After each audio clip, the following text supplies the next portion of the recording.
Lumapag na sa Haneda International Airport ang dalawang Japanese na pinaslang kamakailan lamang sa Pilipinas.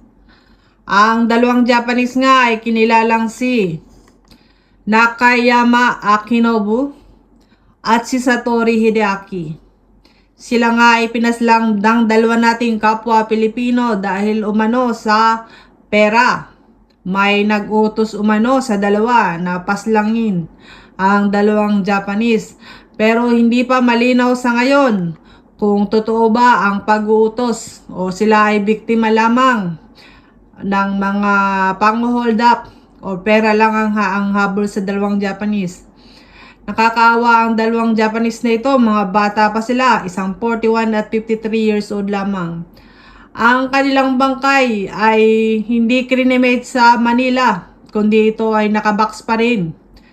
Ayan, buo pa rin dinala dito sa Japan. Usually kasi ang mga Japanese kapag namamatay ay kinikremate, pero maaaring iimbestigahan pa ito dito sa Japan. Kaya ito ay inilagay sa box pa rin, hindi i-cremate. Ayan po ang update sa dalawang Japanese na pinaslang sa atin sa Metro Manila.